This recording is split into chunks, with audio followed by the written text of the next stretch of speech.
ভারী বৃষ্টি হলেই নদীর পানি ঢুকে প্লাবিত হয় এলাকা। পানি কমলে ভাঙনে বিলীন হয় ঘরবাড়ি। এমন পরিস্থিতি মৌলভীবাজারের কমলগঞ্জের অন্তত ২৪টি স্থানে। ধলাই নদীর বাঁধ ভেঙে প্লাবিত হয়েছে বেশ কিছু এলাকা। বানের পানি নামতে না নামতেই নদীর বাঁধ ভাঙনে বিপাকে স্থানীয়রা। এই বাঙ্গা বাঁধে পানি ছুটিয়া সারা মৌলভীবাজার ডুবাই লাইছে। আমরা বাড়িঘরের অস্তিত্ব নাই। এই পানি যেগুলা বাড়ে এ সময় আমরা খুব আতঙ্ক অবস্থায় থাকি। আমরা রাত ঘুম হয় না, আমরা সব মানুষ সজাগ থাকি, ঘুমাইতাম পারি না। পানি উন্নয়ন বোর্ডের দাবি, ধলাই নদীর দুই পাড়ের ১০৫ কিলোমিটার বাঁধ অনেক পুরনো। ভাঙন এলাকায় মেরামতের কাজ শুরু হয়েছে।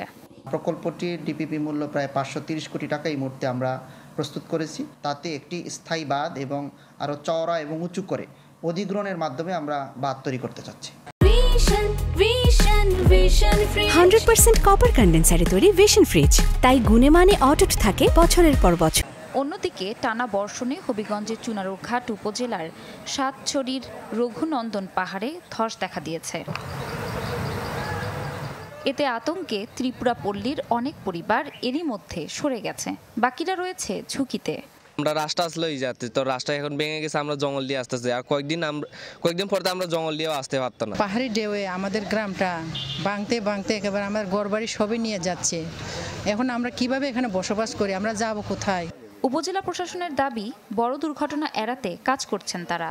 ২৮টা পরিবার ছিল, এই ভাঙনের কারণে কিন্তু 5টা পরিবারকে অন্য জায়গায় পুনর্বাসিত করা হয়েছে।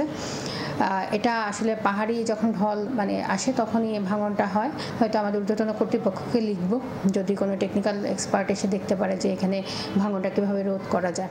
সাতছড়ির রঘুনন্দন পাহাড়ে 28টি ত্রিপুরা পরিবার দীর্ঘদিন থেকে বাস করে আসছে।